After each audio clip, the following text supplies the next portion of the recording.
Good morning. Today is Trinity Sunday, a day that proposes a little bit of a challenge to preachers because it is a day that's shrouded in mystery. Now, I like mystery. As a matter of fact, when I was a senior in seminary at our senior banquet, they gave awards, the most likely to awards. One of the students got the most likely to fall asleep during his own sermon. Luckily, I didn't get the distinction of winning that one, but they did give me the award for the most likely to answer any really difficult theological question with, "It's a mystery."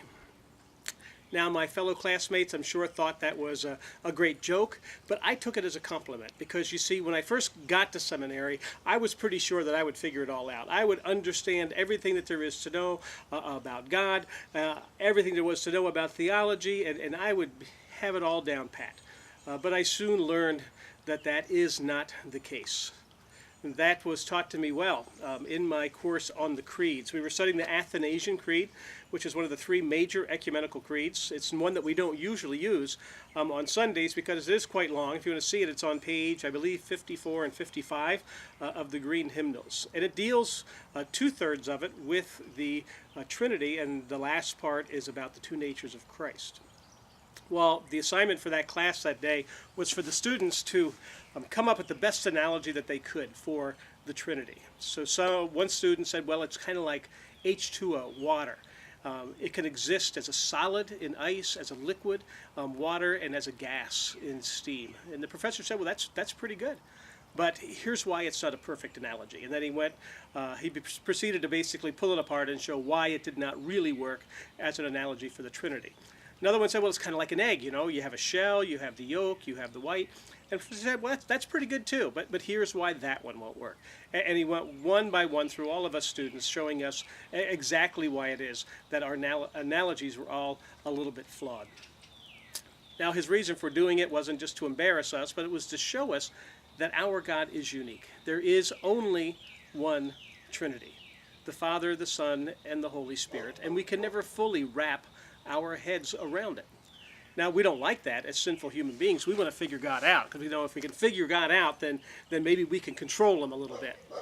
There's an old story they tell about W.C. Fields, the comedian, who was not known for being a very devout man, but they say that on his deathbed, somebody walked into the hospital room and discovered him reading his Bible, and they said, "Oh, W.C., have you finally begun to believe in God?" And he said, nope. He says, just looking for loopholes. Just looking for loopholes. That's how we as sinful human beings react to the mystery of God. I remember when I was in my first year in seminary, we did a thing called clinical pastoral education. We have to work in various sites like mental hospitals, prisons. And so I was assigned one day a week to be at Johns Hopkins Medical Center, one day a week at Baltimore City Hospital, and 3 days a week at a mental hospital outside of Baltimore. It was the mental hospital that probably had the largest impact on me so far as my pastoral skills, because you see a lot of the issues that people deal with, but just magnified 10 and 20-fold. One of the patients there that I got very close to was named Mary. Mary was in her 60s. She had been in the hospital for many, many, many years. She had had a lobotomy performed on her many years before that, back in the late 50s. And when I first met her, she was standing in front of the ward that she was in, and she had on her best dress, and she was smiling, a large smile, which she usually had. And I said, "Mary, what's going on today?" And she said, "Well, my brother is going to come and take me home for the weekend, so I'm waiting for my brother." And I thought, well, that's wonderful. I said, "I hope you have a great weekend, and I wish her the best." And went inside, and I was talking to one of the nurses, and I said, "It's wonderful." I said that Mary's family is going to take her home for the weekend. And the nurse just kind of smiled, and she said, "Well, no." She said, "Mary does that every week. Every week, Mary stands out front and waits for her brother to come. She's been doing it for 30 years, and her brother never comes. All that she gets is disappointment."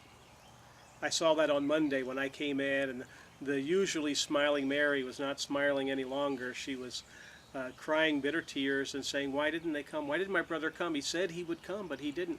He didn't come." By Tuesday, she was feeling a little bit better. By Wednesday, she had her smile back. By Thursday, she was excited, and by Friday, she would be back out front with her best dress on, waiting for the brother who would never return. Mary and I kind of had a special relationship because I was a young man then, in my late 20s. Might be hard to believe now. But Mary decided that she was going to be my mother. And she said I needed to get fattened up a little bit. And you can see she did a fine job. They had a place they called the Mall at the mental hospital. And it really was just a room with a little snack bar where people would donate goods and items, and for $1 they could buy a new shirt, or for 10 cents they could get a Coke and some crackers. And so Mary would take me there every week, and she would be the mother, and she'd say, now you have to eat.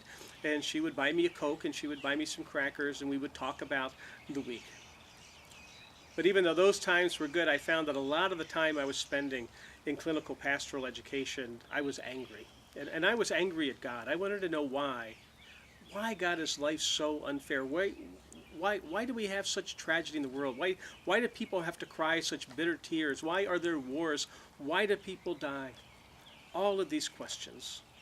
Those are the two major questions which we're always trying to answer. Why, Lord, does it have to be this way? And where, Lord, are you in the midst of all of this? But you see, my problem was I was spending so much time being angry about that first question. Lord, where are you? Why do you allow things to be this way? That I never got to the second one. The question of where are you in the midst of all of this? Now I finally got the answer to that. I got it from a surprising person. Me, of all places.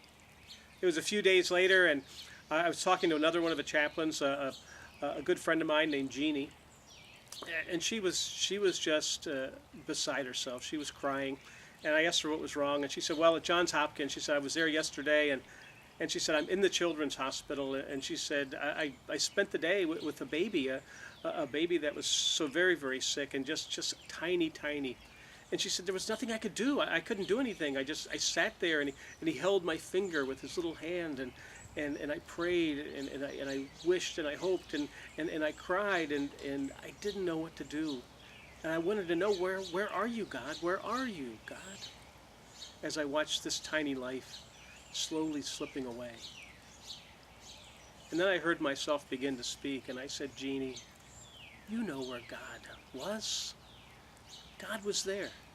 God was in that room with you, working through you. It was God through the Holy Spirit that led you to put that hand, that finger in that little child's hand. God was present in those prayers. And even though that infant isn't aware of much of the world, he knew for certain in that moment that he was not alone, that there was someone there who loved him so very, very much.